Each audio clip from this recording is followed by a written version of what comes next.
나눌 말씀은 느헤미야서 10장 1절부터 39절 말씀인데 너무 길어요. 그리고 앞에는 이름들이 잔뜩 나와가지고 우리 28절부터 39절까지만 우리 같이 보도록 하겠습니다.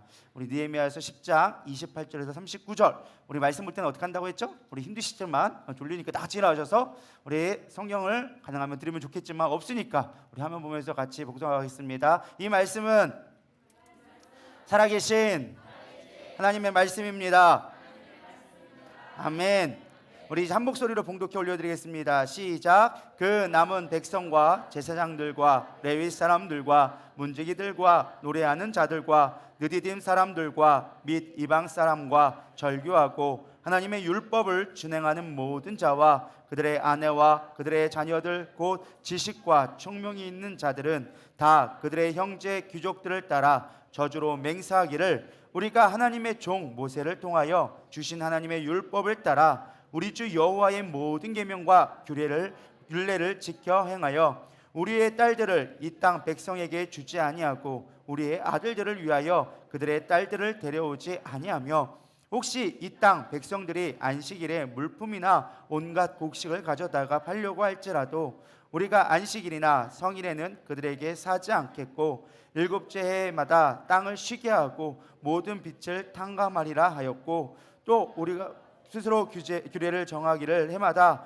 각기 세겔의 3분의 1을 수납하여 하나님의 전을 위하여 쓰게 하되 곧 진설병과 항상 드리는 소제와 항상 드리는 번제와 안식일과 초하루와 정한 절기에 쓸 것과 성물과 이스라엘을 위하는 속죄제와 우리 하나님의 전의 모든 일을 위하여 쓰게 하였고 또 우리 제사장들과 레위 사람들과 백성들이 제비 뽑아 각기 종족대로 해마다 정한 시기를 나무를 우리를 하나님의 전에 바쳐 율법에 기록한 대로 우리 하나님 여호와의 제단에 사르게 하였고 해마다 우리 토지 소산의 만물과 각종 과목의 첫 열매를 여호와의 전에 드리기로 하였고 또 우리의 맏아들들과 가축의 처음 난 것과 소와 양의 처음 난 것을 율법에 기록된 대로 우리 하나님의 전으로 가져다가 우리 하나님의 전에서 섬기는 제사장들에게 주고 또 처음 익은 밀의 가루와 거제물과 각종 과목의 열매와 새 포도주와 기름을 제사장들에게로 가져다가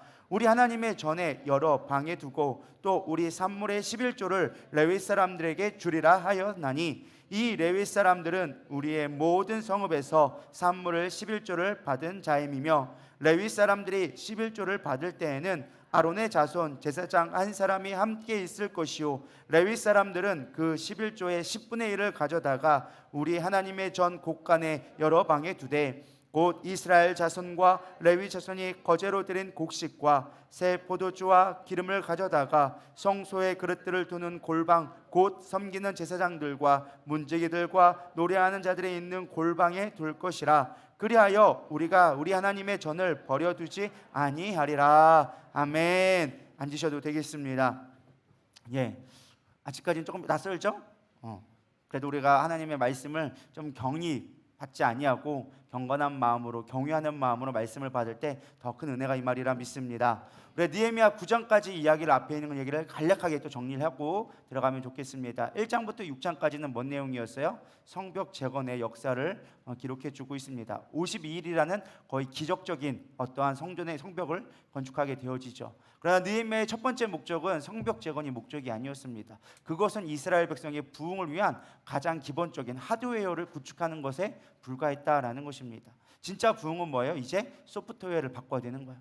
컴퓨터가 본체만 바꿨다고 되는 게 아니라 그 위에 소프트웨어를 잘 깔아야 제대로 사용할 수 있는 것처럼 이 소프트웨어를 바꾸기 시작합니다. 영적인 변혁을 일으키기 시작합니다. 그래서 가장 먼저 했던 게 뭐예요? 느헤미야가 하나님의 말씀을 증거할 에스라를 세우기 시작합니다. 자기는 이면에서 한 걸음 나아가서 진짜 잘할 수 있는 하나님 앞에 맡겨진 하나님의 제사장을 에스라를 세우기 시작하죠. 그리고 에스라를 중심으로 무엇을 세웁니까? 예배하는 자들을 세우기 시작하는 거예요. 성전은 이미 건축한 지 100년이나 됐었어요. 그러나 그들 가운데 예배가 무너져 있었던 거예요. 왜? 삶이 힘드니까 예배를 드리지 않는 거예요. 제가 예전에 설교 드린 적이 있습니다. 우리 가운데 경제가 어려워지면 우리의 믿음도 반드시 흔들리게 되어져 있다.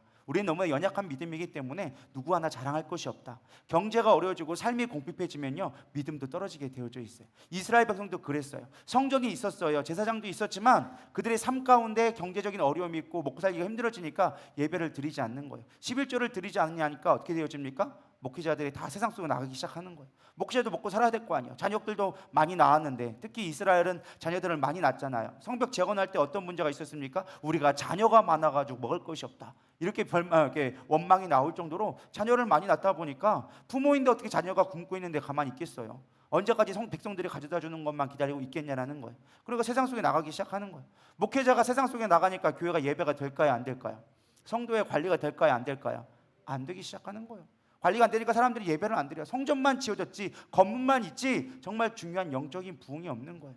그래서 가장 먼저 해온 게 뭐예요? 예배자들을 세우기 시작하는 거예요. 성전 문지기부터 시작해서 찬양하는 자, 레위인들을 세워서 예배자들을 하나 앞에 세우기 시작합니다. 그리고 뭐 합니까? 이제 열방의 백성들을 모으기 위해서 인구 조사를 하기 시작하는 거예요. 야, 이스라엘 백성, 하나님의 부흥은 딴 데 있지 않다. 하나님의 마지막 때에 이스라엘 백성을 다시 모으신다 하셨다. 하나님의 백성을 모으신다 하셨으니까 우리 가운데 이 성전을 채우기 위해서, 이 성벽 안에 사람들을 채우기 위해서, 예배하는 자들을 채우기 위해서 우리 모든 인구 조사를 하자. 그래서 사람들을 불러 모아서 사람들의 앞에 예배하는 자로 세우기 시작합니다. 사람들이 모였는데 집에 오니까 막상 공허하기 시작한 거예요. 우리가 모였는데 이제 뭐 해야 됩니까? 사람들이 모였는데 이제 뭐 해야 돼요? 라고 물어보기 시작하는 거예요. 그러자 딱 한마디 합니다. 우리 예배하자. 말씀 듣자.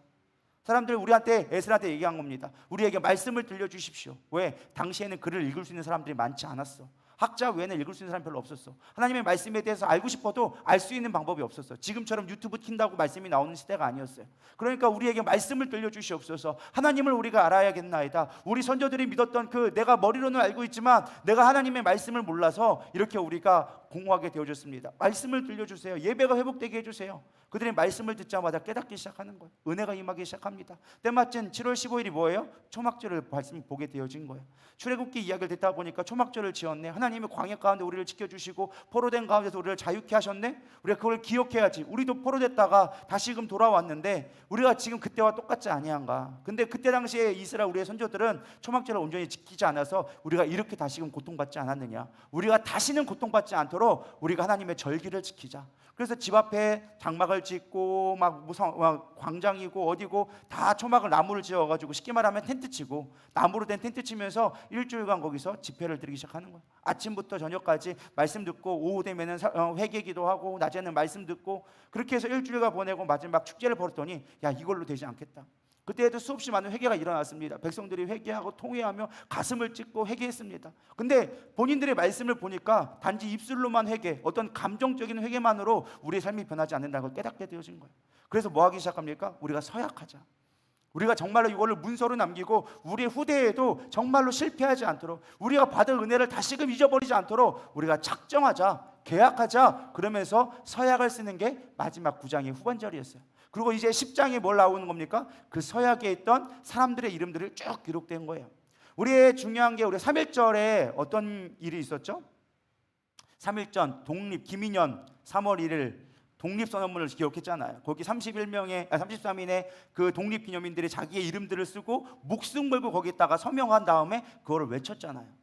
그게 아직까지 역사적으로 남아있고 많은 후대에게 영향력이 있었다라는 것입니다. 그들이 이 언약의 문서로 남긴 건 우리가 절대 잊어버리지 말자라고 하면서 작정하면서 백성들 가운데 모범이 되는 사람들의 이름들이 앞에 쭉 나오기 시작합니다. 가장 대표되는 사람이 느헤미야와 이제 거기 보면은 앞에 나오는 스디야인가 아마 있습니다. 그 두 사람 기점으로 해가지고 사람들의 이름이 쭉 기록되기 시작해요. 그래서 1절부터 쭉 되는데 우리 2절부터 8절까지는 이 21명의 제사장들, 그리고 9절부터 13절까지는 대표되는 레위인들, 그리고 14절부터 27절까지는 44명의 일반 민장들의 대표들의 이름들이 쭉 기록됩니다. 우리가 실명을 거론한다는 건요, 이거는 목숨 걸고 하는 거 쉽게 말하면. 오늘날에는 이렇게 온라인이나 SNS가 많이 많다 보니까 익명이 참 많거든요. 그냥 익명은 뭐예요? 자기 이름을 걸지 않고 그냥 이름으로 다른 이름으로 쓰는 거예요. 그러니까 막 이상한 말도 쓰고 막 하지 않아요. 댓글도 막 이상한 거 달고. 근데 실명을 거론하면 그게 가능할까요? 안 되는 거거든요. 자기의 실명을 거론하면서 실제 우리가 이거를 지키겠다 하면서 온 백성 가운데 선전을 한 거예요. 저는 이 사인에 대해서, 서명한 거에 대해서 좀 생각해 봤어요. 오늘날 참 SNS가 많다 보니까 이 사인의 문화가 참 많이 없어진 것 같아요. 유일하게 쓸 때 카드 서명할 때만 쓰는 것 같아요. 마트 가가지고. 그게 유일하게 제가 아는 서명인 것 같아요. 근데 사실 제가 어릴 때만 해도요, 서명을 참 많이 했었던 것 같아요. 뭘 해도 서명을 많이 했고, 옛날에 그래도 있다 하는 사람들은 뭐예요? 백지수표. 이 백지수표는 뭐예요? 금액 쓰고 그냥 서명하면 그게 나를 보장해 주는 거거든요. 은행이 나를 믿고 그 서명만 믿고선 사실 그 돈을 지급해 주는 거거든요. 옛날에 서명은 참 중요했던 것 같아요. 근데 오늘날은 이 서명들이 좀 많이 약해진 것 같아요. 우리 신앙에서도 이 서명들이 조금 많이 연약해진 것 같아요. 제가 어릴 때만 해도 서명을 많이 했었어요. 특히 서약식 같은 걸 되게 많이 했었거든요. 여러분 혹시 예전에 좀 저 세대 이전에는요, 순결 서약식이라는 걸 많이 했었어요. 혹시 그런 거 해보신 적 있으신가요? 별로 없으신가요? 제가 아침에 1부 때도 물어봤는데 한 명도 없더라고요. 근데 저는 했었거든요. 순결 서약식 같은 거 했었는데, 우리 때는 그게 지켜지든 안 지켜지든 어쨌든 서약식을 많이 해서 실제적으로 우리가 성적으로 또 많이 좀 보호받았던 것 같아요. 그리고 막 청년 성의식 같은 거 하면서 우리가 거룩하게 살겠습니다, 거룩한 삶을 막 고백하고 집회 같은 것도 하고 많이 그런 걸 했었어요. 근데 요즘에는 그런 서약하는 것들이 많이 좀 적어진 것 같아요. 별거 아닌 것 같아도 그게 되게 중요하거든요. 제가 준비하다 보니까 옛날에 우리가 그거 영화를 볼 때 이런 걸 많이 봤었던 것 같아요. 호암마마보다 무서운 것이 음란물이라고. 들어보신 적 있으신가요? 한번 영화 한번 볼까요? 저 한번 그 옛날에 했던 광고 영상. 호암마마보다 무서운 음란물이라고 한번 볼까요? 제가 준비를 했었거든요. 아침 1부 때 했더니만 아무도 모르더라고요. 그래가지고 증거 삼아서 제가 한번 준비해봤어요. 요거 아마 보신 분들이 있을 거예요. 옛날 어린이들은 호환, 마마, 전쟁 등이 가장 무서운 재앙이었으나 현대의 어린이들은 무분별한 불량 불법 비디오를 시청함으로써 비행 청소년이 되는 무서운 결과를 초래하게 됩니다. 우수한 영상 매체인 비디오를 바르게 선택 활용하여 맑고 고운 심성을 가꾸도록 우리 모두가 바른 길잡이가 되야겠습니다. 한 편의 비디오, 사람의 미래를 바꾸어 놓을 수도 있습니다. 참 명언인 것 같아요. 한 편의 비디오 인생을 바꿔놓는다고. 우리 땐 저게 사실 되게 많이 봤거든요. 저 때만 해도 저게 되게 유행했고 빨간색, 초록색 되게 유명했는데 요즘에는 이런 개념이 많이 사라진 것 같아요. 어떤 기준 자체가 사라져 버리는 것 같아요. 그래서 참 안타까운 것 같아요. 제가 왜 이런 얘기를 하느냐, 우리가 이런 서명들 하는 거, 이런 서약식 같은 게 우리가 별거 아닌 것 같아도 정말 중요하다라는 생각이 들게 되어집니다. 아무래도 졸릴 것 같아서 제가 하나의 재미있는 예화를 이야기를 하나 갖고 왔습니다. 서명에 관련 이야기인데, 옛날에 간디가 우리 유명하잖아요. 간디가 영국의 지배를 받을 때 사실은 영국에 유학을 갔던 인재 중에 인재였습니다. 근데 이 영국의 사람들이 이 인도 사람들을 깔보기 시작하는 거예요. 왜냐하면 식민지다 보니까, 이게 식민지에, 쉽게 말하면 우리가 일본 유학 갔는데 일본 사람들이 한국 사람 무시하는 것처럼 이 식민지에 있다 보니까 일본에서 온 유학 온 사람들을 되게 무시를 많이 했어요. 근데 문제는 교수들도 많이 그랬던 것 같아요. 인종차별이 되게 많거든요. 지식과 상관없이 인종차별이 되게 많았어요. 그래서 간디가 되게 훌륭한 학생이었는데 영국에서 유학을 하는데 이 교수가 이 시커먼 애를 싫어한 거야. 그래가지고 보는 거 꼴보기 너무 싫은 거야. 또 어느 날 식당에서 밥을 먹고 있는데 간디가 여기서 막 밥 먹고 있으니까 그 교수가 가면서 이렇게 얘기하는 거예요. 하더니만은 우리 영국 사람들은 돼지하고 같이 식사를 하지 않네. 돼지와 새는 같이 식사하지 않아. 하면서 같이 나간 거예요. 그러니까 간디가 그 말을 듣고 너무 앓은 거야. 자기를 돼지라고 비하하는 거를. 근데 간디가 너무 지혜로운 게 뭐냐면 이렇게 대답했다고 합니다. 죄송합니다 교수님. 새는 빨리 새라고 아니라 제가 빨리 날아가 드리겠습니다 라고 얘기한 거예요. 이게 이해를 못했나 보네. 간디가 뭐라고 했다고요? 우리는 돼지는 새와 같이 밥을 먹지 않는다라고 얘기하니까 간디가 뭐라고 얘기했다고요? 빨리 날아가 드리겠습니다. 나중에 집에 가서 이해하시기 바랍니다. 아직 이해를 못하신 것 같아요. 두 번째 이제 또 화가 난 일이 생겼습니다. 교수가 이렇게 얘기하니까 한 방 먹고 나니까 너무 화가 나는 거예요. 그래가지고 이제 시험기가 됐는데 간디가 시험을 봤는데 얘가 또 공부를 워낙 잘해야 말이지. 공부를 잘하고 시험지를 보니까 왠지 얘한테 점수 주기가 싫은 거야. 그래가지고 간디만 따로 불렀어요. 불러가지고 야, 너는 영어를 잘 못하니까 내가 너에게 특별하게 점수를 주려고 내가 특별히 엑스트라 시험을 좀 봐야겠다. 너 그러면서 내가 한 가지 문제를 낼 테니까 그 문제가 네가 잘 대답하면 좋은 점수를 받을 것이고 아니면 너에게 좋은 점수를 줄 수 없다라고 대놓고 협박하기 시작하는 거죠. 그래서 문제를 내기 시작합니다. 뭐라고 질문을 했냐면은 야, 여기 보면은 길거리에 가면 두 주머니가 있다. 하나는 돈이 든 주머니고 하나는 지혜가 든 주머니다. 너희 둘 중에 뭘 선택하겠니? 라고 질문을 했어요. 여러분 같으면 뭐 선택하겠어요? 지혜의 주머니라고 당연히 대답할 거라 생각했습니다. 근데 간디는 뭐라고 대답했느냐? 나는 돈 주머니를 주겠습니다 라고 얘기한 거예요. 그러니까 교수가 허를 쯧쯧하면서 그러면 그렇지, 네가 가난한 나라에 있으니까 돈밖에 모른다고 이렇게 얘기를 한 거예요. 그러자 간디가 딱 한마디 이렇게 얘기합니다. 뭐 사람마다 부족한 것을 줍겠죠 라고 얘기한 거예요. 이해하신 분은 아직 집에 가서 웃기시기 바랍니다. 뭘 부족한 거예요? 나는 돈이 부족하니까 돈을 준 거고, 당신은 지혜가 부족하니까 지혜를 주었다라고 하면서 너는 지혜가 없는 사람이야 라고 쉽게 말하면 또 한 방을 먹인 거죠. 교수가 얼마나 화가 나겠어요. 그래서 화가 나가지고 이 시험지에다가 다른 사람들은 다 점수를 주는데 뭐 A+, 뭐 A- 이렇게 점수를 주는데, 화가 나니까 여기다가 바보라고 써버린 거예요. 교수가 바보 써버린 거예요. 근데 딱 간디가 시험지를 받아보니까 너무 보이고, 다른 사람들 다 점수를 줬는데 A+, 뭐 A- 줬는데 자기한테는 바보라고 써놨으니까 화가 날 거 아니에요. 그래서 간디가 갔어요. 교수한테 가가지고, 교수님, 내가 이거 시험지를 봤는데 뭔가 채점이 잘못된 것 같습니다. 교수가 모른 척하고 있는 거예요. 그러자 간디가 이렇게 얘기한 겁니다. 아니, 여기에 교수님 사인만 해주시고 점수를 안 적어주셔가지고 점수를 적으시면 좋겠습니다 라고 얘기했다라는 거예요. 이제 웃으시는 분들은 제가 있기를 소망합니다. 뭔 사인을 했다고요? 바보라고 교수님이 사인해 주셨으니까 이거는 교수님밖에 못 건드니까 교수님 사인이지 않냐고 하면서 그렇게 얘기했다라는 것입니다. 사인이 참 중요한 것 같아요. 제가 웃자고 하는 것 같지만 사실은 우리가 우리 신앙 가운데 이런 서약들이 참 중요한 것 같아요. 내 이름을 걸고 정말 우리가 믿음의 좀 본이 되겠으면 좋겠습니다. 그러면서 이들이 1절부터 이제 21절까지는 서명한 사람들의 이름들이 쫙 기록되어지고, 이제 28절부터 그들의 이제 서약한 내용들이 쭉 기록되기 시작합니다. 어떤 거를 기록했느냐? 오늘 크게 5가지를 할 거예요. 여러분들, 우리가 부흥을 원하고 우리가 정말로 하나님의 뜻 가운데 살기 원한다면 이 5가지를 잘 지키기를 소망합니다. 그럴 때 우리 가운데 부흥이 오기 시작하는 거예요. 첫 번째는 무엇이었느냐? 말씀대로 살겠다라는 결심이었어요. 우리 28절, 29절 읽어보겠습니다. 시작.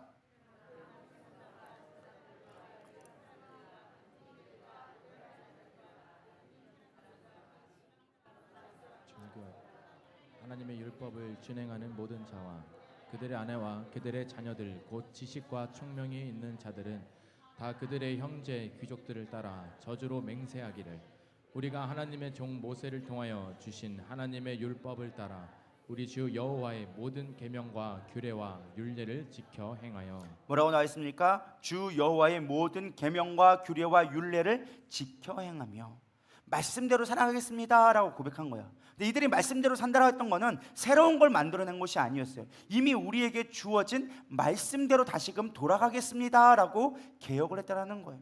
이건 리폼이라고 하죠. 개혁을 영어로 하면 리폼이라고 그러거든요. 리폼하면 우리가 뭐 옷 리폼한다라고 생각할지 모르겠지만 리폼이 개혁한다라는 거예요. 개혁은 다시금 그 폼으로 돌아가는 거예요. 리는 다시고 폼은 다시 원래 모습으로 돌아가는 게 리폼, 개혁주의라고 얘기합니다. 우리는 말씀으로 다시금 돌아가야 되리라 믿습니다. 우리가 사실 부흥하면 뭔가 새로운 걸 도전하고 뭔가 내가 계획했던 것들이 잘 이루어지고 막 갑자기 부자가 되어지고 집 사고 땅 사고 막 이런 걸 생각하는데 그건 부흥이 아니에요. 진정한 부흥은 우리가 다시금 기준을 원래 하나님의 뜻 가운데로 돌아가는 게 우리가 진정한 부흥이다라는 것입니다. 말씀대로 우리가 돌아갈 수 있으면 좋겠습니다. 제가 이 말씀을 드리느냐, 우리가 기준들이 많이 무너진 것 같아요. 우리의 삶의 기준들이 너무나 많이 무너졌어요. 아까도 우리 영상 봤지만 제가 어릴 때만 해도요, 사실 이 음란문에 대한 것들이 되게 기준이 높았어요. 그래서 실제로 제가 어릴 때만 해도 그 음란문은 쉽게 접하지 못하는 귀한 거였어요. 학교에 가서도 정말로 특수한 몇 명만이 그거를 소유할 수 있었고 그거를 공유하기에 상당히 바빴습니다. 너 봤어? 야, 봐도 줘봐 막 하면서 보고 공유하기가 상당히 귀했어요. 쉽게 말하면 문턱이 높았어요. 그거를 접합하기가 쉽지 않았어. 특수한 몇몇들만, 속된 말로 까진 애들만 볼 수 있었던 게 그런 거였어요. 요즘에는 어떻습니까? 핸드폰만 키면 볼 수 있는 거예요. 아니요, 아예 핸드폰뿐만 아니라 대놓고 볼 수 있는 게 그거예요. 길거리 너무 많이 나. 아까 막 음란물 나머지 막 칼 들고 막 이렇게 싸운 거 봤잖아요. 요즘에는 그런 거 19세로 나올까요? 빨간 거라 나오지도 않아. 그거는 12세, 15세짜리야. 최소한 빨간색 땡 나오려면 한 3분의 1은 다 벗고 나와야 돼. 근데 우리 때만 해는요, 벌써 이렇게 칼 들고 나오잖아. 벌써 19금이야. 칼만 들어도 일단은 뭔가 문제돼. 근데 지금은요, 뭐 칼 들고 이런 것들, 뭐 담배 피우고 이런 것들은 모자이크 처리도 안 해. 요즘에는 기준이 너무 많이 낮아졌다라는 거예요. 우리가 얼마나 태폐적으로 많이 변화가고 있는지. 더 심한 건 뭐예요? 동성애. 제가 어릴 때만 해도 동성애라는 말 자체를 쓰질 않았어. 뭐 게이라든지 뭐 레즈비언이란 말 자체가 아예 없었어요. 여러분 그렇지 않았나요? 불과 20년 전에만 해도, 제가 20살 때 청년 때만 해도 그런 말 자체가 없었어. 뭔 동성애야. 음란물만 해도 우리는 엄청난 거였는데, 그것만 해도 엄청난 죄악이라 생각했는데, 요즘에는요 음란물은 별로 죄로 생각하지도 않아. 동성애쯤 돼야 그래도 뭔가 조금 세구나. 근데 요즘에 동성애도 죄라고 별로 하지 않아. 천지가 그냥 빼까리가 다 그런 생각합니다. 한국에도 얼마나 많은 동성애자들이 많은지 몰라요. 대놓고 요즘에 TV에서는요 동성애에 대한 TV 프로그램을 아예 하고 있다라니까요. 여러분 TV 들어보면 동성애에 대한 영화가 예전에 막 한 5, 6년 전에만 나와도 막 이거 왜 나와? 막 이런 게 뭐야 했었거든요. 요즘에는 아예 TV의 공식 프로그램에 보면은 동성애에 대한 프로그램들이 나오고 있다니까요. 기준이 무너졌어요. 성경적인 기준 자체가 없어져 버렸어요. 옛날 사람들은 범죄를 할지언정 하나님은 있다고 믿었어요. 지금은 하나님이 없다라고 얘기하는 걸 당연하게 여겨요. 하나님이 있다고 하는 사람들이 이상한 사람들이 되어져 가고 있어요. 하나님에 대한 기준 자체가 무너져 버린 거예요. 여러분 진짜 부흥은 뭔지 아십니까? 우리의 기준대로 살아가는 거예요. 이 기준이 무너지니까 우리의 삶이 더없이 폐악해지는 거예요. 삶의 기쁨이 없고 소망이 없게 되어지고 삶의 즐거움이 없게 되어지는 거예요. 사람은요 자극적인 걸 받으면 더 자극적인 걸 원하게 되어져 있습니다. 더 큰 걸 원하게 되어져 있어요. 그러니까 늘 만족함이 없어요. 그러나 우리 하나님의 말씀 안에 있을 때, 절제되어지고 하나님 안에 있을 때 진정한 기쁨과 소망과 부흥이 있으리라 믿습니다. 말씀이 기준이 되기를 소망합니다. 근데 우리는 말씀 듣기를 싫어해요. 뭔가 재밌고, 예배 가운데도 마찬가지인 것 같아요. 재밌고 뭔가가 막 이렇게 있으면 뭔가 오늘 예배 잘 드린 것 같아. 근데 말씀만 전하면 오늘 예배는 왜 이렇게 재미없지? 딱딱하고 졸리지? 여러분 물론 말씀을 증거하는 것도 재미도 필요하죠. 뭐 어떤 감동적인 것도 필요해요. 그러나 더 중요한 건 말씀 듣고 제가 뭐가 필요하다고요? 그날 내가 무슨 말씀을 들었는지 기억할 수 있어야 돼요. 그래야 진짜 제대로 말씀 들은 거예요. 그래야 우리 가운데 부흥이 오기 시작하는 거예요. 여러분 말씀이 기준 되기를 축원합니다. 두 번째는요 세상과 다르게 살 결심이 있어야 된다는 거예요. 그럴 때 부흥은 온다라는 것입니다. 30절 읽어보겠습니다. 시작. 우리 딸들을 이 땅 백성에게 주지 아니하고 우리 아들들을 위하여 그들의 딸들을 데려오지 아니하며. 지난번에도 얘기했지만 이방인들과의 결혼을 금지하겠다라고 서명한 거예요. 작성한 거예요. 더 이상 우리가 이제 이방인들과 결혼하지 않겠습니다. 이거는 단순하게 국제 결혼에 대해서 반대하는 게 아니었어요. 우리가 성경에 보면 국제 결혼이 몇몇이 있었습니다. 심지어 예수님의 족복 가운데 이방인의 여인이 셋씩이나 들어가 있어요. 가장 대표적인 게 뭐예요? 보아스와 룻. 룻도 사실 하나님의 이방인이었어요. 이방 여인인데 불구하고 그것도 한 번 결혼도 아니야. 재혼했어. 첫 번째 남편은 죽고 두 번째 남편에게 보아스에게 가가지고, 그것도 쉽게 말하면은 그 늙은 할아버지한테 들어가가지고 대를 잇기 위해서 간 거예요. 그렇게 해서 세월 집안이 다윗 집안이었어요. 부끄러운 이야기죠. 그럼에도 불구하고 국제 결혼이 있었다니까요. 국제 결혼이 문제가 아니라는 거예요. 가장 많이 국제 결혼한 사람이 누굴까요? 성경에서? 졸리니까 퀴즈? 누굴까요? 솔로몬은 1000명의 아내를 두었어. 그것도 이방 여인과. 솔로몬은 이방 국제 결혼만 어마어마하게 한 사람이에요. 1000명의 아내.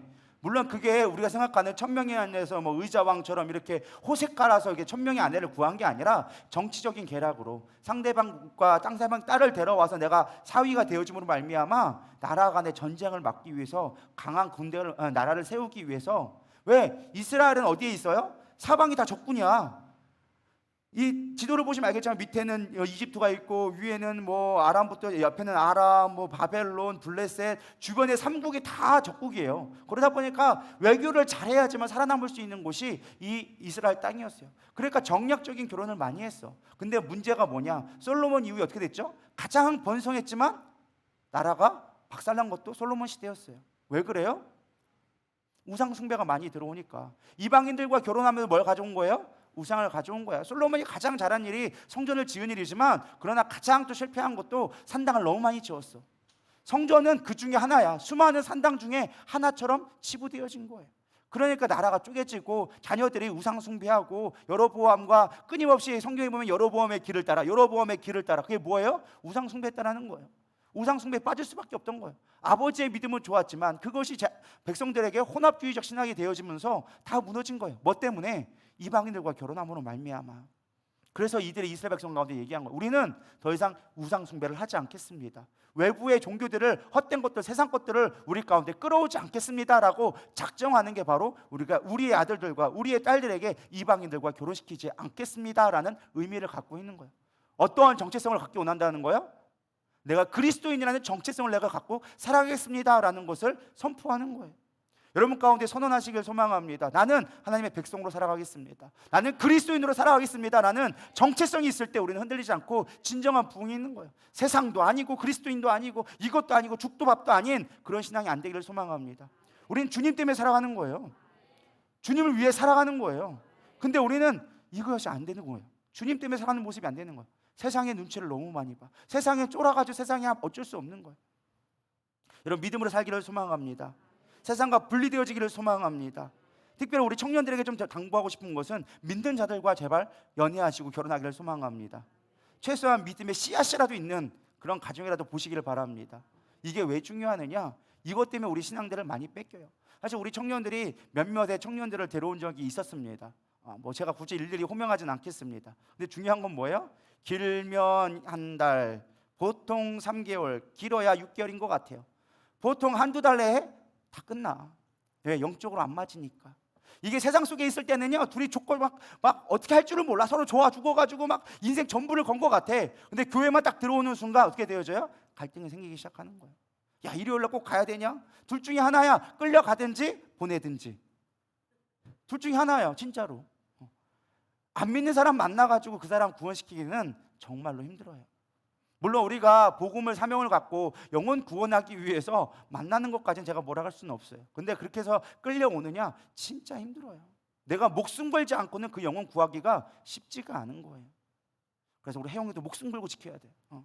우리 이쁜 우리 효경이를 정말로 내 아내로 각시로 맞이기 원한다. 목숨 걸고 예수님을 믿어야 돼. 효경이보다 예수님을 더 사랑할 때 효경이를 얻게 되어지는 거야. 믿으십니까? 혜영아 믿을지어다. 아멘. 예수님을 더 사랑해야지 효경이는 자동으로 따라오게 돼 있어. 영적인 권위가 있어야 여자가 따라오는 것이지 그렇게 하면 맨날 이게 쫓아다니다 끝난다니까. 그게 원리예요. 영적인 원리. 내가 영적 권위가 없으면요 그 사람 구원할 수가 없더라니까요. 근데 연인 간의 관계는요 영적인 관계보다 육적인 관계가 더 빨리 와. 안 그래요? 육적인 게 더 빨리 오지 뽀뽀하는 게 더 빠르지 기도하는 게 더 빠르겠어? 그래요 안 그래요? 하나님과 입 맞추려면 너무 멀어. 근데 옆에서 입 맞추는 건 더 빨라. 뭐가 더 빠르냐는 거예요. 이해가 가시죠? 그러니까 연애에서 구원한다는 거는 이거는 정말로 모르는 사람 전도하는 것보다 훨씬 더 힘든 거예요. 그래서 우리 청년들은 믿는 사람과 연애해야 돼요. 믿는 사람을 위해서 기도해야 돼요. 부모님들은 애들 내팽개치지 말고 뭐 해야 되는 거예요? 기도하셔야 돼요. 사위가 여자가 아니기를, 사위가 남자가 아니기를, 며느리가 남자가 아니기를 기도하셔야 되고, 요즘 시대가 그것도 기도해야 된다니까요. 그게 얼마나 큰 문제인지 여러분 안 당해봐서 모르는 일이에요. 그것도 큰 문제예요. 믿음의 사람 만나는 게 얼마나 중요한지. 여러분 자녀에게 맡기지 말고 여러분들 기도해줘야 된다니까요. 그게 얼마나 큰 일인데, 믿음의 사위를 얻고 믿음의 며느리를 얻는 게 얼마나 귀한 일인데, 그거만큼 복받는 일이 어디 있다고. 근데 우리 그거에 대해 별 신경을 안 써. 지금부터 기도하셔야 됩니다. 저도 그래서 작정 기도를 들어가야 되나. 우리 다혜리와 우리 다윤이와 다희를, 애가 셋이다 보니까 결혼만 3번 시켜야 되는데 이게 보통 문제가 아닌 거예요. 이게 참 쉬운 문제가 아니다. 믿음의 자녀를 만나는 게 앞으로 시대는 점점 더 어려워지는구나. 여러분 기도하실 필요가 있다는 것입니다. 고린도후서 6장 14절에 16절에 이렇게 얘기하고 있습니다. 너희는 믿지 않는 자와 멍에를 함께 매지 말라. 의와 불법이 어찌 함께하며 빛과 어둠이 어찌 사귀며 그리스도와 벨리알이 어찌 조화되며 믿는 자와 믿지 않는 자가 어찌 상관하며 하나님의 성전과 우상이 어찌 일치가 되리요. 우리는 살아계신 하나님의 성전이라. 이와 같이 하나님께서 이르시되 내가 그들 가운데 거하며 두루 행하여 나는 그들의 하나님이 되고 그들은 나의 백성이 되리라. 아멘. 뭐 하고 있어요? 믿지 않는 자들과 멍해를 하지 말라는 거예요. 같이 하지 말라는 거예요. 같이 하지 말라고 그들 아왜 배신 때리고 너는 너 나는 나를 사랑하는 게 아니라 세상 속에 있지만 그들과 믿음의 사람을 한다면 그들과 너무 어울리지 말라는 거예요. 경계를 둘 수 있어야 된다는 거예요. 근데 우리는 경계를 두지 못해. 돈 앞에 무너지고 관계에 무너지고 끊을 바를 끊어야 된다는 거예요. 이방인들과 내가 결혼하지 않겠습니다. 이방인들과 함께 살아갈 수는 있어요. 이 땅 가운데 이방인 가운데 살아갈 수는 있겠지만 이방인들과 결혼하진 않겠습니다. 근데 우린 이방인들과 결혼하기를 너무 좋아해. 내 전부를 다 거는 거야. 그러니까 구별이 없으니까 부흥은 경험할 수가 없는 거예요. 믿으십니까? 여러분 가운데 끊어지는 역사가 있기를 소망합니다. 끊을 바를 끊을 수 있는 믿음이 있기를 축원합니다. 그래야 부흥은 오기 시작하는 거예요. 부흥이 왜 항상 발목 잡히느냐? 끊을 바를 끊지 못하니까. 끊을 바를 끊지 못하니까. 남편 구원하기 원한다면 목숨 걸고 예배드리세요. 목숨 걸고 기도하세요. 그러면 남편이 구원받아요. 근데 타협하기 시작하고 끊을 바를 끊지 못하고 세상에 끌려가기 시작하면, 그들과 함께 멍해를 베기 시작하면 그들은 죽어가도 영혼 구원 못해요. 진짜 내가 영혼을 사랑하고 구원하기 원한다면 목숨 걸고 예배 드려보세요. 그러면 그들 나오게 되어져 있어요. 둘 중에 하나요. 이혼하든지 같이 믿든지. 목숨 걸고 그럴 각오 없으면요 구원 못한다니까요. 사단이 가만히 놔두지를 않아요. 사단이 그 귀한 영혼을 그냥 보내주겠어요? 절대 그냥 보내주지 않아요. 우리 담임 목사님 아침에 얘기했잖아요. 죽으면 죽으리라는 믿음이 있어야 되는 거예요. 신앙은 목숨 걸고 하는 거예요. 그냥 좋으려고 하는 게 아니라. 흔들리지 않기를 소망합니다. 우리가 어설프게 신앙생활 하니까 늘 흔들리는 거예요. 죽으려고 각오하면요 흔들릴 일이 없어요. 왜 흔들려? 목숨 걸었는데. 여러분께 되기를 소망합니다. 세 번째는요, 안식일을 지키겠다는 결심이 있어야 된다는 거예요. 각오가 필요하다는 거예요. 내 인생 가운데 어떠한 일이 있어도 나는 안식일을 본교에서 지킨다. 여러분 그런 믿음이 있기를 소망합니다. 31절에 얘기합니다. 혹시 이 땅 백성이 안식일에 물품이나 온갖 곡물을 가져다가 팔려고 할지라도 우리가 안식일이나 성일에는 그들에게 사지 않겠고 일곱째마다 땅을 쉬게 하고 모든 빛을 탕감하리라 하였고, 안식일을 지키겠다고 얘기하는 거예요. 안식일을 지키겠다. 심지어 그들이 우리 가운데 좋은 걸 준다고 할지라도, 좋은 값을 준다고 할지라도 우리는 그걸 사지 않겠습니다. 뭐 하겠다는 거예요? 안식일을 내가 온전히 지키겠다는 거예요. 근데 우리는 조금만 돈 벌 일 있으면 우리 주일 안 지켜. 돈 벌 일, 예를 들어 100만 원 준다면 여러분을 예배 드리겠어요? 100만 원 벌러 가겠어요? 별로 대답들이 한 사람밖에 없네요. 대답한 사람에게는 1000배의 축복이 있기를 소망합니다. 그렇게 믿음이 있어야지. 그 정도는 복은 있어야 될 거 아니에요. 아멘 했는데. 아멘 한 자에게 복이 있다니까요. 근데 우리까지 그렇게 아멘을 안 하시죠. 아직까지도. 제가 끊임없이 얘기한 게 뭐라고요? 아멘. 아멘 하면 내 말씀이 되어지는 거예요. 여러분 그러한 각오가 있어야 돼요. 1억을 준다 하더니 나는 예배 지키겠습니다 하는 사람은요 10억을 하나님이 주세요. 근데 1억 때문에 넘어간 사람은요 평생 가도 1억짜리 못 벌어볼걸요. 제가 장담하건대 1억 벌기 쉽지 않을 거예요. 1억에 넘어갈 믿음밖에 안 된다면 하나님 그만큼만 딱 주는 거예요. 자기 믿음만큼밖에 안 주는 거예요. 믿으십니까? 내가 하나님을 위해 목숨 걸 수 있다면, 하나님의 교회를 세우는데 내가 목숨 걸 수 있다면 하나님 그 인생 책임져 주시는 거예요.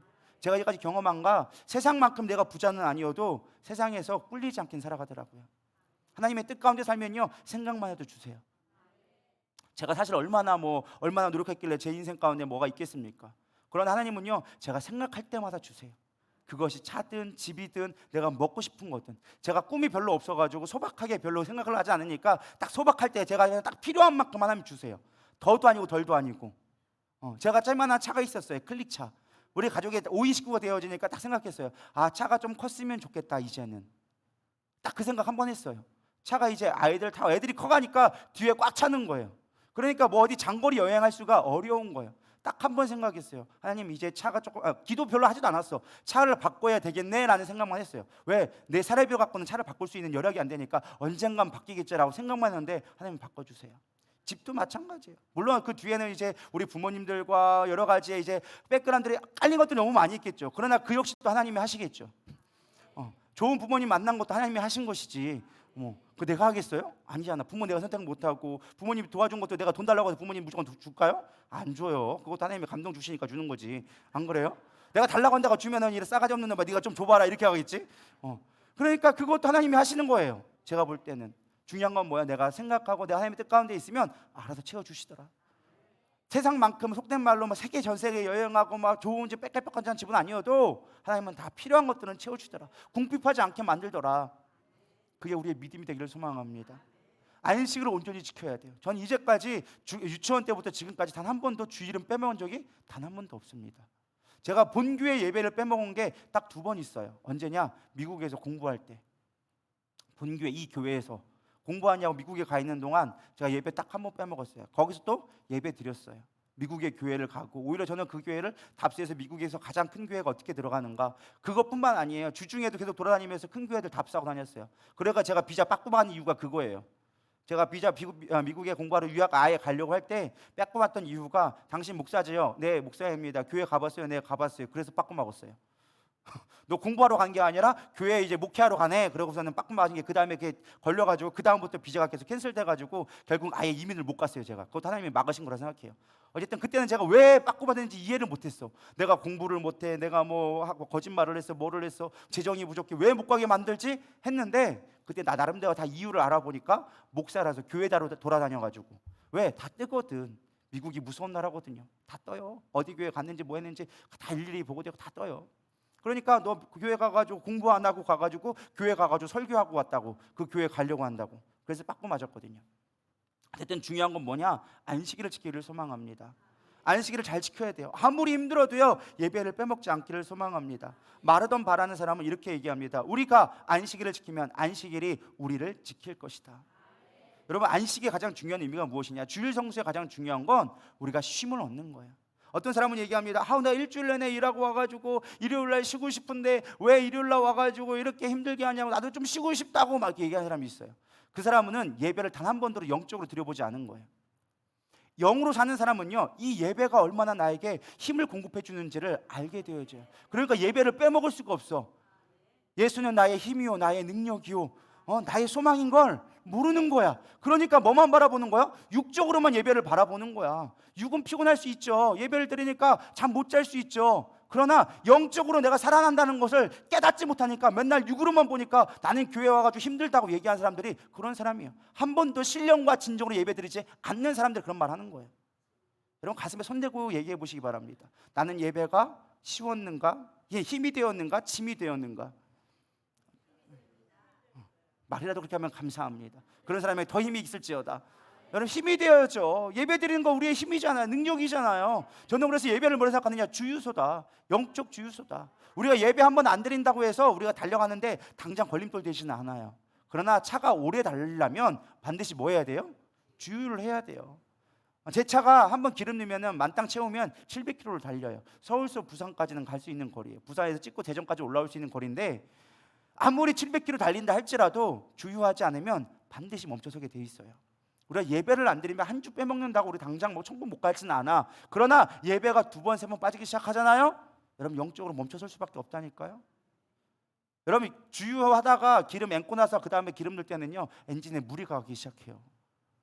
차가 금방 망가지기 시작하는 거예요. 기름은 절대 떨어지면 안 돼요. 성경 말씀에 등불의 비유가 있죠. 등불에 기름 떨어지면 주님 언제 오실지 몰라서 멈출 수밖에 없는 거예요. 이름이 안식일의 주의를 잘 지키기를 소망합니다. 주님이 주시는 평안함을 누리기를 소망합니다. 우리가 온전한 안식을 지키지 않으면요, 인생에 고난이 오기 시작합니다. 여러분, 창세기 잘 보세요. 창세기 아담과 하와가 범죄하기 이전에 일이 있었을까요, 없었을까요? 이런 거 생각 안 해보셨죠? 성경이 자세히 보면 이런 게 보이거든요. 창세기 그들이 범죄하기 이전에 그들 가운데 또 일이 있었어요. 땅을 경작해야 했고, 이 땅을 다스려야 했고, 이 땅에 주신 것들을 동물들의 이름을 줘야 됐고, 그들을 관리해야 됐어요. 아담과 하와도 여전히 일을 했어요. 근데 그들이 고통받았다, 고난스럽다라는 얘기가 없어요. 근데 그들이 범죄하자마자 어떤 말이 생기기 시작합니까? 땅에서 소산을 하기 위해서 땅을 일궈야지만, 남자는 땀을 흘려야지만, 고난을 겪어야지만 아내를 먹여 살릴 수 있게 되어졌고, 여자는 뭐예요? 해산의 고통을 얻게 되어졌고, 땅은 엉겅퀴와 갈개, 가시를 내서 그들을 고난스럽게 한다라고 성경은 이야기하고 있습니다. 뭐로 인하여져서 고통이 생기기 시작했습니까? 범죄로 인하여서, 죄악으로 인하여서 우리가 되어진 거예요. 그 죄로 인한 결과가 무엇이었어요? 하나님을 떠나는 거였어요. 우리가 예배하지 않음으로 말미암아 삶의 고난이 오기 시작했다라는 거예요. 하나님과 함께하는 거, 예배가 뭐예요? 임마누엘, 하나님이 우리와 함께하는 거예요. 예배 하나님과 함께했을 때, 그 전에 일이 있을 때는요, 기쁨으로 했어요. 에덴 동산에서 누렸어요. 그들이 있던 것들을, 선악과와 이런 것들을 통하여서 걱정 없이 누렸어요. 하나님으로 기뻐했어요. 근데 왜 우리가 안식일을 온전히 지키지 않고 주일을 온전히 지키지 않습니까? 하나님을 신뢰하지 못하는 거예요. 왜? 내가 주일날 일하지 않으면 먹고 살지 못할 것 같으니까. 여러분, 안식일을 온전히 누리세요. 안식일날 온전히 하나님 앞에 기뻐하세요. 근데 우리는 안식일날 오전에 예배만 드리고 또 딴 거 일하러 가. 주님을 온전히 기뻐했으면 좋겠습니다. 정말로 어쩔 수 없는 약속이라 한다면 정말로 어쩔 수 없지만, 그러나 그런 거 아니면 주일은 약속 잡지 마세요. 주님을 온전히 기뻐하세요. 오전에 1분만 드리고서는 오후에 딱 도망간 사람들이 있어. 저는 안타까워요. 솔직한 얘기로. 진짜 하나님을 신뢰하고 하나님을 누리고 있는가? 여러분 하나님을 누리시기를 소망합니다. 하나님 앞에 누릴 때 우리는 힘이 생기기 시작하는 거예요. 그래서 안식일을 온전히 지키는 게 무엇보다 중요하다라는 거예요. 여러분 서약할 수 있기를 소망합니다. 내 평생에 교회는 반드시 지키겠다. 안식일은 내가 반드시 지키겠다. 어쩔 수 없이 내가 뭐 일을 하느냐고 당직을 하거나 이럴 때는 어쩔 수 없겠죠. 그것도 세상 일을 지켜야 되는 거니까. 그러나 그런 게 아니라면, 여러분의 신앙의 양심상 나는 정말로 내가 예배를 드릴 수 없는 상황이 아니라면, 병원에 누워 있거나 당직을 하거나 그런 거 아니라면, 내가 의도적으로 바꿀 수 있다면 안식일을 꼭 지킬 수 있는 서약을 하기를 소망합니다. 그럴 때 부흥이 오기 시작하는 거예요. 네 번째, 우리가 언제 부흥이 오느냐? 헌금 생활을 회복할 때 우리 가운데 부흥은 오기 시작한다라는 거예요. 여기 보면은요 32절부터 38절이 7절이거든요. 근데 아까 우리가 28절부터 39절까지가 총 12절이에요. 12절의 반 이상을 뭘 얘기하고 있느냐? 헌금 얘기를 하고 있어요. 헌금 얘기를 많이 하고 있어요. 교회에서 제일 하기 듣기 싫은 소리가 뭐라고 하냐면은 돈 이야기라 그래요. 근데 여러분은 잘 모르니까 그런 얘기를 하는 거예요. 여러분 진짜 복받기 원하신다면 물질부터 여러분 풀리시길 바랍니다. 하나님이 우리에게 주는 가장 첫 번째 믿음의 시험은요 물질이에요. 물질에서 통과되면요 그 다음에 자녀 문제가 있고 뭐 가족 간의 관계 있고 건강의 문제, 여러 가지 하나님의 시험해 보는 것들이 있어요. 그러나 그 시험들이 통과되어지면 하나님이 놀랍도록 부어주시리라 믿습니다. 생각만 해도 채워준 걸 여러분들 믿으시기 바랍니다. 해도 안 되는 사람들이 있어요. 그거는 여전히 하나님의 시험 가운데 통과하지 못한 자들이 그럴 때가 많이 있어요. 여러분 물질의 시험에 통과되기를 소망합니다. 여러분 가난한 데는요 다 이유가 있어요. 왜 그럴까? 가난의 영이 있기 때문에 그래요. 여러분 믿으십니까? 제가 지어낸 얘기가 아니라 수없이 많은 목회자들과 성경에 나오는 이야기들이에요. 가난의 영이 있어요. 근데 그 가난의 영을 이길 수 있는 방법은 우리가 굿한다고 그 가난의 영이 떠나가는 게 아니라는 거예요. 뭘로 이길 수 있어요? 빛이 임하면 어둠은 떠나가게 되어져 있어요. 가난의 영은요 주님이 임하면요 떠나가게 되어져 있어요. 주님이 주시는 그 시험 가운데 통과되어지면 반드시 축복은 임한다라는 거예요. 아브라함도 시험을 받았어요. 이삭이 시험을 받았어요. 가장 귀한 것을 나에게 드릴 수 있느냐라는 시험이 통과되어졌을 때 그는 하나님 앞에 축복의 통로가 되어졌다라는 것입니다. 그의 후손으로 말미암아 열방이 부자가 되어지는, 부유하게 되어지는 축복을 누리게 되어졌다라는 거예요. 여러분 물질에 있어서 먼저 하나님 앞에 통과되기를 소망합니다. 존 웨슬리, 부흥의 주역에 가장 주체되었던 존 웨슬리는 이렇게 말합니다. 나는 주머니의 회개를 하지 않는 사람의 회개는 믿을 수 없다라고 얘기합니다. 뭐가 회개되지 않으면? 물질이 회복되지 않으면. 여러분 우리가 진짜 하나님을 섬긴다면 하나님 앞에 물질에 있어서 자유함이 있기를 소망합니다. 드리는 데 있어서 거리낌이 없기를 소망합니다. 전부 드리란 말은 아니에요. 그러나 여러분 가운데 마음에 감동이 오면 거침없이 들을 수 있는 저런 되기를 소망합니다. 그럴 때 여러분 영적으로 뿐만 아니라 우리가 우리의 삶 속에 물질적으로도 자유함 없게 해결되리라 믿습니다. 실제로 있었던 얘기예요. 이런 얘기가 있는데 우리 그 헌금에 대해서 얘기하면서 첫 번째 가장 먼저 성전에 대한 구체적인 이야기를 하는데 첫 번째가 성전세에 대해서 얘기합니다. 성전세를 드렸는데 32절부터 34절 나와 있는데 세겔의 3분의 1을 내게 되어주고 번제에 필요한 거, 초하루에 필요한 거, 절기에 쓸 것들을 우리가 감당하겠습니다라고 이야기하는 것들이 나옵니다.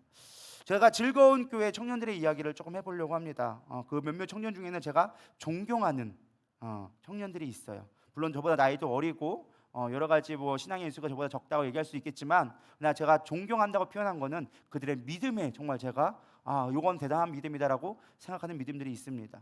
이들의 한결같은 고백은요, 내가 돈을 많이 벌어야 하는 이유는 선교하기 위해서다라고 하시는 분들이 많이 있습니다. 거긴 집사님들도 그렇게 고백하시는 분들도 종종 있더라고요. 우리 최시복 우리 집사님이라고 있죠. 그분도 사실 세상에 막 놀던 분이셨어요. 근데 이제 예수를 영접하고 우리 담임 목사님한테 기도받고 정말 변화되었어요. 그래서 그분이 항상 고백하는 건 내가 돈 버는 이유는 내가 선교하기 위해서다. 그런 고백을 제가 수없이 들어왔고 실제로 그렇게 살아가는 모습들을 수없이 보게 되어집니다. 본인은 전셋집에 살고 옛날에는 월세방 살았어도 선교가 꿈이 필요하다 싶으면 믿음으로 드리는 거예요. 근데 그들이 망하느냐? 망하지 않더라고요. 거기도 청년들도 그렇습니다. 제가 청년 때 봤어요. 결혼하기 전부터 봤던 청년들도 있어요. 근데요, 그 청년들은요, 배 목사님이 선교 가거나 필요하다고 연락하면은 바로 자기 사비로, 교회 재정이 아니에요. 자기 사비로 그냥 바로 헌금을 보내는 거예요. 제가 지어내는 이야기가 아니라 실제로 그래요. 그런 청년이 몇몇이 있어요. 많지는 않겠지만은 몇몇이 있어요, 정말로. 그러다 보니까 청년들이 그런 데 있어서 헌신되어지더라는 거예요. 근데 그게 변하느냐? 그게 한두 번에 그러느냐? 그렇지 않아요. 지금까지도 여전히 그렇게 하고 있더라고요. 그들의 삶에 대해서 하나님이 복 주셨냐? 복 주시더라고요.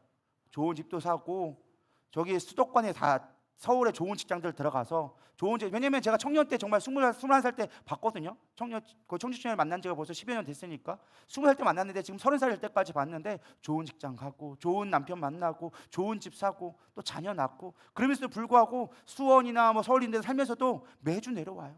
매주 내려오고 매주 예배드리고 교회 행사 있다면 휴가 내서 맨날 와서 봉사를 하더라고요. 제가 그래서 그들을 제가 직접적으로 얘기하지 않지만 참 존경스럽다. 물질에 있어서 자유하기 시작하니까 하나님이 채워주기 시작하더라고요. 제가 부자 되라고 여러분 다 부자 됐으면 좋겠어요. 근데 그게 목적은 아니에요. 중요한 건 뭐예요? 그들이 그럴 만한 믿음이 있다는 자체가 참 저는 존경스럽더라고요. 우리 교회 청년 중에도 몇 명 그런 청년들이 있습니다. 뭐 일일이 고백하지 않지만 우리가 살아가는 이유가 하나님의 교회를 위해서, 하나님 나라를 위해서 사용되어질 수 있는 저럼 됐으면 좋겠습니다. 물질에 내가 조급해 봤거든요. 저도 사실 되게 짠돌이에요.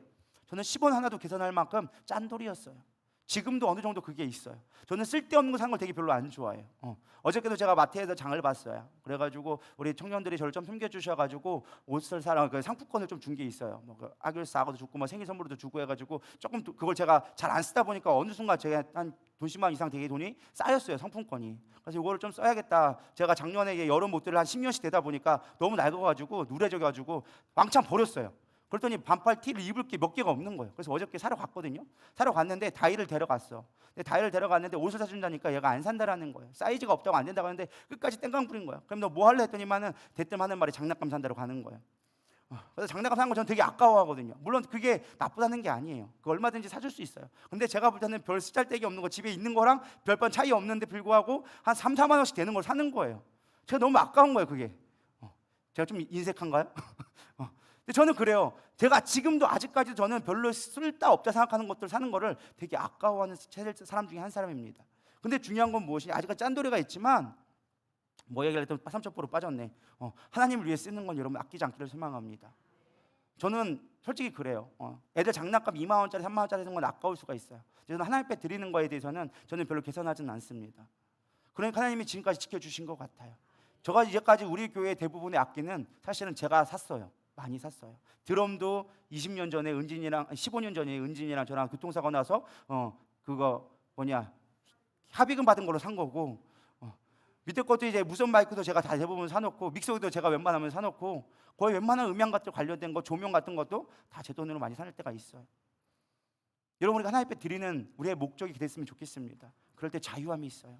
뭐 제가 엄청 많이 드린다 그건 아니에요. 그러나 우리가 하나님 앞에 먼저 하나님의 교회를 위해서 드릴 수 있는 믿음이 되기를 소망합니다.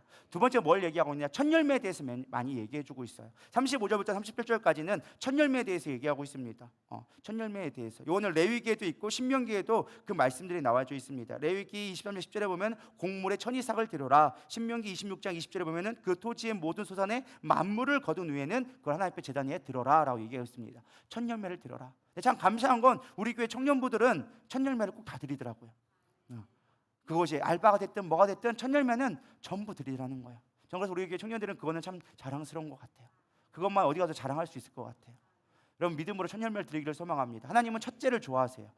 장자를 좋아하세요. 그거는 나의 소유다라고 얘기해요. 그럼 첫 열매를 잘 드릴 수 있기를 소망합니다. 세 번째는 11조에 대해서 얘기해 주고 있습니다. 37절 후반절에 보면은 또 우리의 산물에 11조를 레위 사람들에게 주리라. 레위 사람들이 11조를 받을 때에는 아래에 쭉 나와 있고 11조에 10분의 1까지 드리겠다라고 하면서 레위 제사장들의 이제 11조까지 이야기해 주고 있습니다. 11조의 가장 큰 기능은요, 성전을 유지하는 거예요. 아까 뭐라고요? 백성들이 뭐를 안 내기 시작했어요? 본인도 먹고 살기 힘드니까 11조를 안 내, 헌금을 안 내. 그러니까 목회자들 어떻게 되어지는 거예요? 다 세상 속으로 나가버리기 시작하는 거예요. 목회자가 먹고 살기 힘드니까 말씀 연구하지 않고 기도하지 않고 세상 속에 나가니까 엄청나게 무슨 영성이 있겠어요. 그러니까 교회가 점점 궁핍해지기 시작하는 거예요. 또 11조 갖고 뭐 하는 거예요? 교회 유지보수를 해야 되거든요. 여러분들이 모르시겠지만 우리 교회 유지보수비가 생각보다 많이 들어요. 한 달이면요 거의 돈 1,000만 원 가까이가 유지보수비로 들어가요. 전기세, 수도세부터 시작해가지고 물품 수리비 뭐 하면서 이게 생각보다 많이 들어가요. 모르겠지만 여러분이 드럼 치는 것도 모르겠지만은 우리 교회 심벌을 다 갈았어요 지금. 우리 의원이가 너무 드럼을 잘 쳐가지고 세럼을 2개 다 찢어져 버렸어. 그래도 2개 다 갈고 뭐 밑에 있는 것도 지금 막 다 갈고 막 사야 되고 보이지 않지만 이 유지보상이 만만치가 않거든요. 그게 어디서 나오겠어요? 사실 11조에서 가장 크게 나오는 거거든요. 그래서 사회비가 어디서 나와요? 11조 드리는 거예요. 여러분 11조가 들으면 사역자를 쓰고 싶어도 못 써요. 일을 할 사람이 없어지는 거예요. 교회를 돌볼 사람들이 없어지는 거예요. 그러면 우리 가운데 말씀이 무너지기 시작하고 흩어지기 시작하는 거예요. 그래서 11조를 드려라 라고 성경이 이야기하고 있습니다. 한 졸리에 여러분 다 많이 졸고 계시니까 빨리 끝내도록 하겠습니다. 한 시골에 있는 시골 교회에 있었던 일입니다. 한 청년이 있었는데 교회 담임 목사님이 찾아와서 기도를 드리는 거예요. 워낙 가난하게 살았어요. 그러다 보니까 목사님 제가 11조를 많이 할 수 있도록 기도해 주세요 라고 부탁을 했어요. 그러자 목사님이 청년에게 물어봅니다. 지금 11조 생활 하고 있습니까? 라고 물어봤어요. 그랬더니 제가 사실 한 달에 10만 원 갖고 살아가야 돼요. 너무 사실 빡빡해서 11조를 못 드리고 있어요 라고 얘기하는 거예요. 그러자 목사님이 얘기합니다. 10,000원이라도 좋으니까 지금부터 꼭 11조를 하십시오. 그러면 내가 기도해 주겠습니다. 약속할 수 있겠습니까? 라고 물어보자 청년이 알겠습니다. 제가 10,000원씩으로 드리겠습니다 라고 약조를 받고 기도를 받게 되어졌습니다. 그리고 시간이 지나가서 이 청년이 이 사업을 하기 시작하는데 점점점 사업이 커지기 시작하는 거예요. 이제 10,000원 내놓은 게 5만 원 내기 시작하고 10만 원 내기 시작하고 20만 원 되더니만 100만 원, 200만 원 냈어요. 11조 200만 원이면 여러분 얼마나 벌까요? 한 달에 2천만 원 이상을 벌기 시작하는 거예요. 꽤 벌기 시작하는 거예요. 근데 사업하다 보면 사실은 우리가 많이 사업한다고 해서 11조를 2천만 원 낸다고 해서 그게 다 내 돈은 아니잖아요. 솔직한 얘기로. 그러다 보니까 11조를 200만 원 내니까 좀 부담이 되기 시작하는 거예요. 그래가지고 어느 날 사실은 이런 마음이 들었던 것 같아요. 순수익에 11조를 드리고 싶었던 마음이 있었나 봐. 그래서 목사님한테 물어보는 거예요. 목사님, 제가 11조를 드리고 싶은데 총액이 11조가 아니라 내가 어떤 거에 조금 이제 순수익에 11조를 드리면 안 되겠습니까? 라는 의도를 가지고 목사님 제가 11조를 한 200만 원씩 내다 보니까 조금 많이 부담이 되어지는데 목사님 이걸 어떻게 하면 좋을까요? 라고 물어보기 시작하는 거예요. 그러자 목사님이 이렇게 얘기합니다. 한참을 깊이 있게 생각하더니만 그러면서 이런 얘기를 하는 거예요. 만약에 그렇게 힘들면 할 수 없죠. 뭐 모든 믿음대로 드리는 겁니다. 어쩔 수 없죠. 대신에 제가 주님께 다시 한번 기도드리겠습니다. 형제님이 11조를 온전히 감당할 만큼만 수입할 수 있도록 제가 기도드리겠습니다 라고 얘기했다라는 거예요. 이해를 아직 못하신 것 같네요. 집에 가서 이해하시기를 바랍니다. 뭔 말이에요? 옛날처럼 망하게 해달라는 기는 거에 속직한 얘기로 10만 원 낼 때는 아무 부담 없이 됐는데 200만 원 낸다고 부담스럽다 할 때 못 낸다면 다시 10만 원짜리 되라는 거예요. 여러분 우리가 이게 믿음에 있어서 조금 자유롭지 못할 때가 있어요.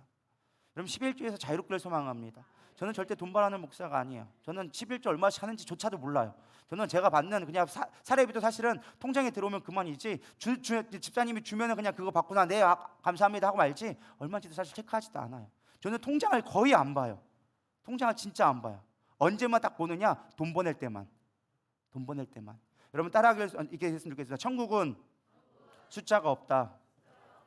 여러분 통장에 있는 숫자에 믿음이 오락가락하지 않기를 소망합니다. 통장에 있는 숫자가 나의 믿음이 되지 않기를 소망합니다. 우리가 통장에 있는 숫자로 참 많이 흔들리는 것 같아요. 숫자는 숫자일 뿐이에요. 숫자는 숫자일 뿐이에요. 여러분 숫자에 연연하지 않았으면 좋겠습니다. 더 중요한 건 우리가 무엇을 했는가를 주목했으면 좋겠어요. 10원짜리를 할지라도 만약에 10만 원이 있다 할지라도 그거를 의미 있게 썼다면 그건 기억에 남아요. 근데 100만 원이라 할지라도 하루아침에 그냥 놀러 갔다 오면요 그거 의미 없게 사라질 수도 있어요. 중요한 건 숫자가 중요한 게 아니라 그 숫자 가지고 우리가 어떻게 의미 있게 썼냐를 바라볼 수 있는 저럼 되었으면 좋겠습니다. 하나님 앞에 드리는 거 여러분 하나님 앞에 가장 귀하게 쓰이는 거예요. 우리 인생의 가장 중요한 목적이 되리라 믿습니다.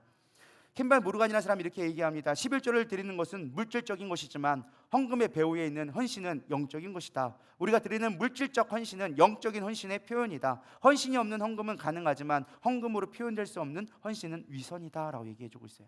이해가 되시나요?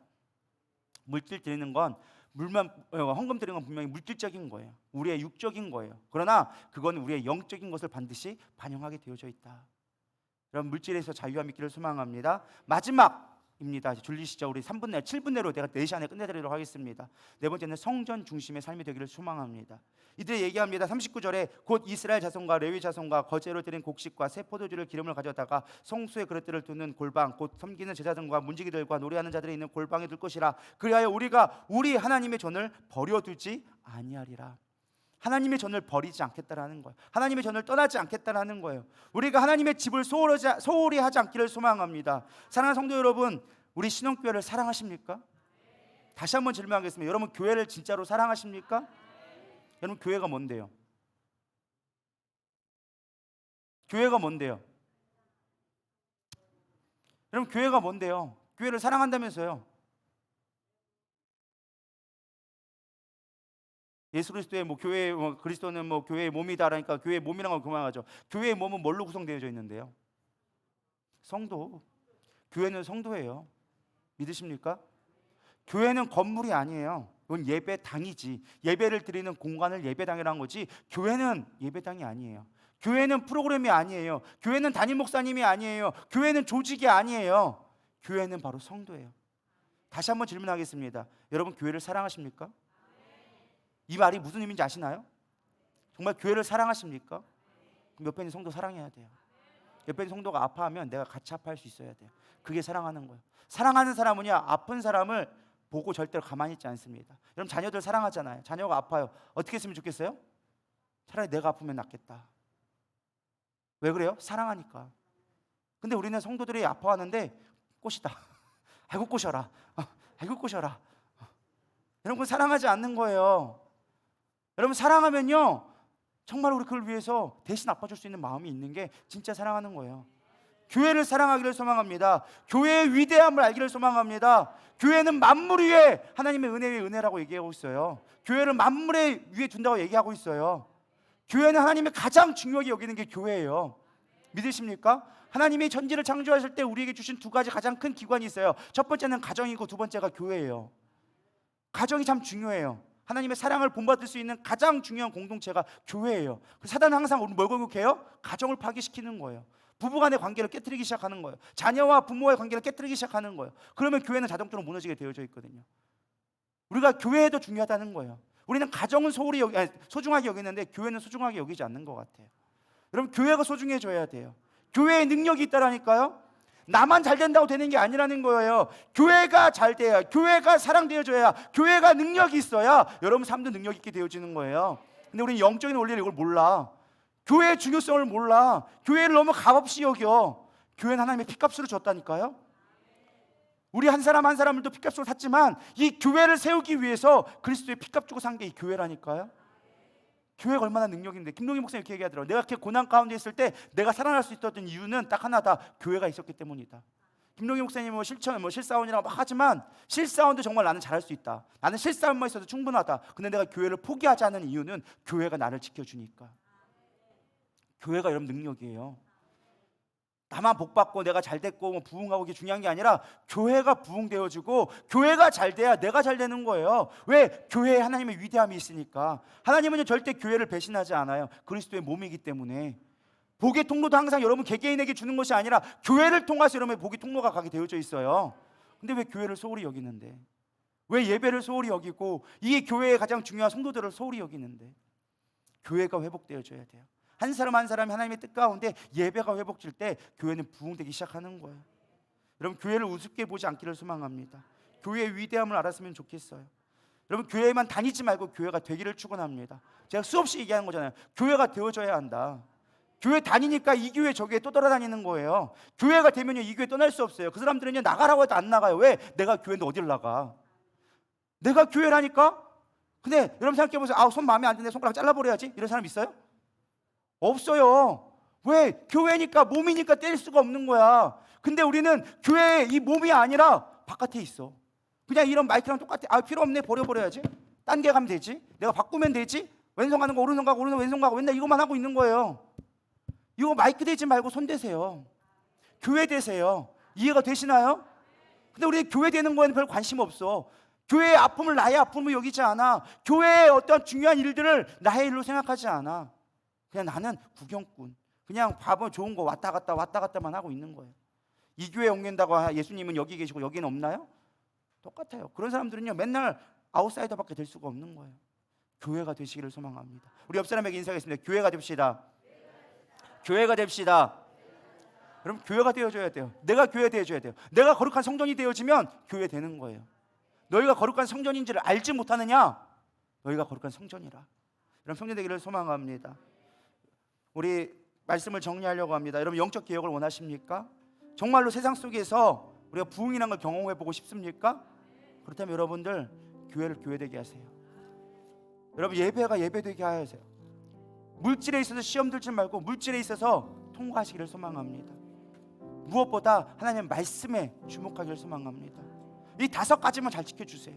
말씀을 잘 지켜야 됩니다. 또 뭐 해야 돼요? 두 번째가 뭘 기억 안 나시죠? 저도 사실 기억이 안 나네요. 얘기하면서도. 첫 번째는 말씀, 두 번째 세상과 구별되시기를 소망합니다. 세 번째는 안식일을 잘 지키세요. 네 번째는 뭐였어요? 헌금생활을 회복하세요. 5번째, 교회를 사랑하세요. 이 5가지만 잘 지키면, 이걸 서약할 수 있다면, 정말 내 인생의 가장 중요한 것을 여길 수 있다면, 내 이름 걸고 정말 이걸 지킬 수 있다면 여러분 부흥하게 되어져 있어요. 왜? 느헤미야가 그렇게 부흥했거든요. 여러분 이 5가지를 마음에 새겨가면서 여러분 가운데 우리 찬양하면서 기도했으면 좋겠습니다. 하나님, 우리 가운데 부흥을 다시금 주시옵소서.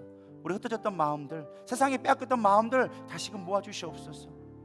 코로나다 이어져서 여름에 여름 피서 때문에, 아니면 내 개인적인 어떤 문제 때문에 내가 예배가 소홀히 되어지고 교회가 내 소홀히 되어지고 안식일이 귀히 여기되지 않고 내 말씀에 온전히 서지 못했다면 이제는 회복의 은혜를 허락하여 주시옵소서. 우리 고백하는 마음으로 우리 찬양 한번 부르시고 우리 기도로 마치겠습니다.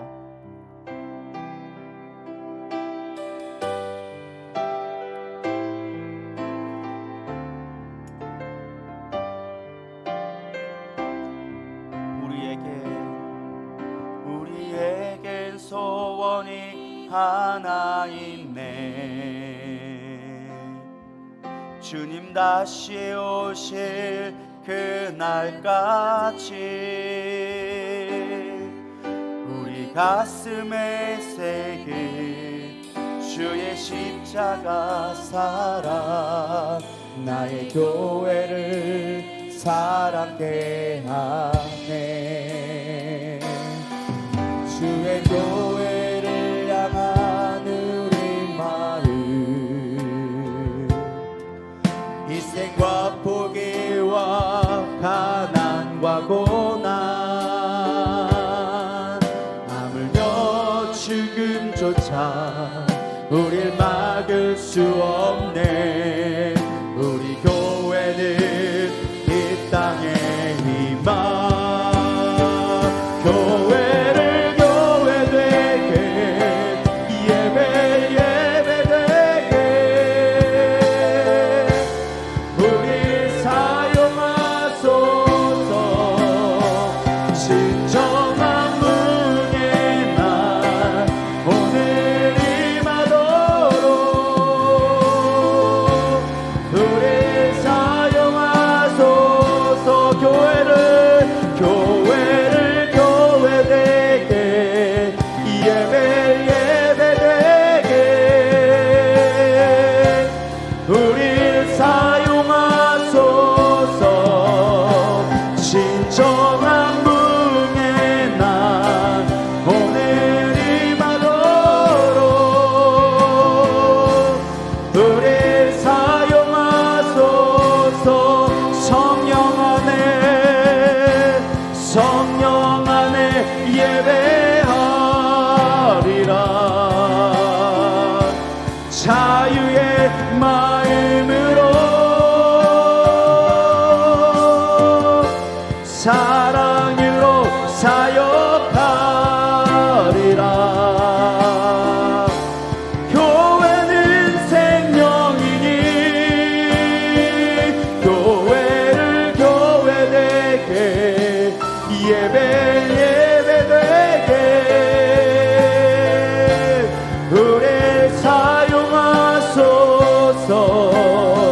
진정한 부흥의 날 오늘 임하도록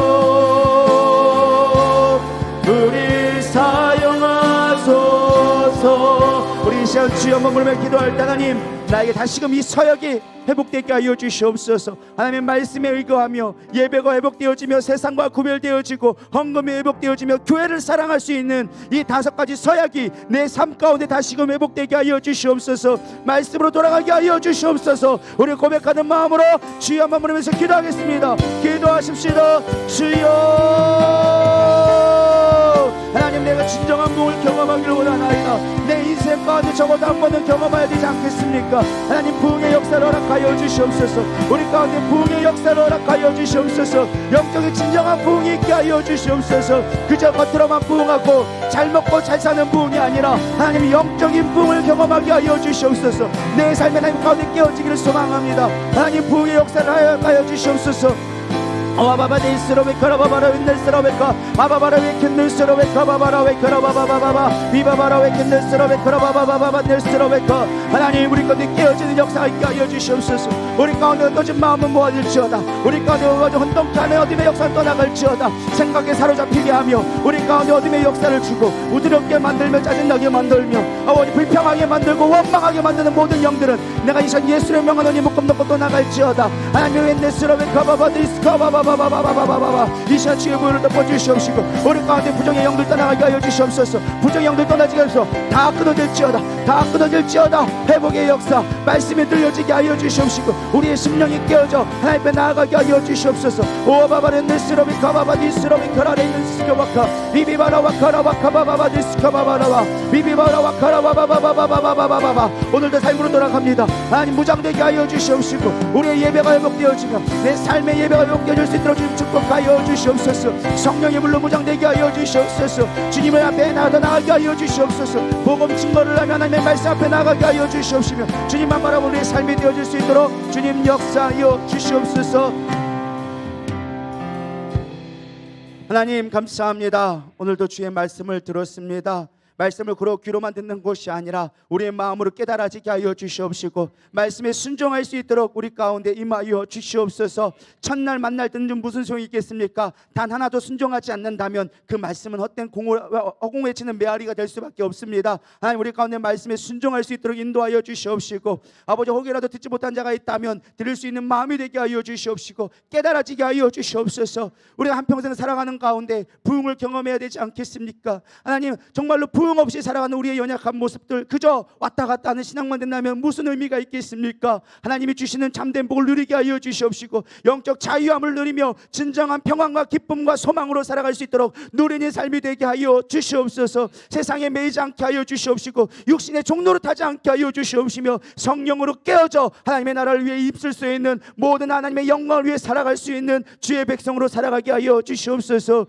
오늘도 부족한 정 아버지 애타는 마음으로 말씀을 증거했습니다. 하나님 저들의 마음 가운데 심기어지게 하여 주시옵소서. 이 자리에 나오지 못한 자들이 있습니다. 몇 주째 나오지 못한 자들도 있습니다. 그들의 삶 가운데 주님이 임재하여 주셔서 하나님 없이 살아가는 것이 얼마나 고통인지 하나님 없이 살아가는 것이 얼마나 불행한 것인지 깨닫게 하여 주시옵소서. 하나님의 주의 백성으로 신혼교회에 붙여주셨다면 하나님 그들의 영혼들이 변화되게 하여 주시옵시고 세상에 방황하며 세상의 종노릇하면서 억울해하며 불평하며 살아가는 것이 아니라 하나님이 주신 예배 가운데 진정한 평안과 자유를 누릴 수 있도록 주님 역사하여 주시옵소서. 우리의 삶 가운데 이곳에 있는 주의 백성들을 기름 부어 주시옵시고 세상에서 무장되어져서 복음을 증거하며 하나님 나라를 위해 살아갈 수 있는 주의 백성으로 살아가게 하여 주시옵소서. 삶으로 돌아갑니다. 아버지 피곤치 않도록 인도하여 주시옵시고 코로나가 들고 있다고 합니다. 어떠한 코로나도 우리를 아버지 넘보지 못하도록 보호하여 주시옵시며 경제가 어렵다고 합니다. 하나님 안 돼도 되는 역사가 있을 수 있도록 주님의 채워주시는 은혜를 경험케 하여 주시옵소서. 이 시간 주님의 은혜가 있기를 소망합니다.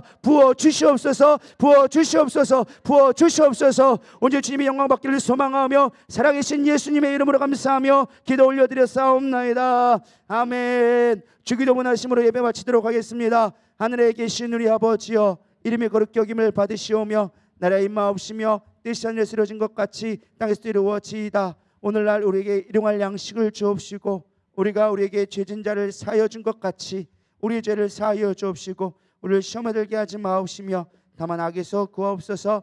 나라와 권세와 영광이 아버지께 영원히 있사옵나이다. 아멘.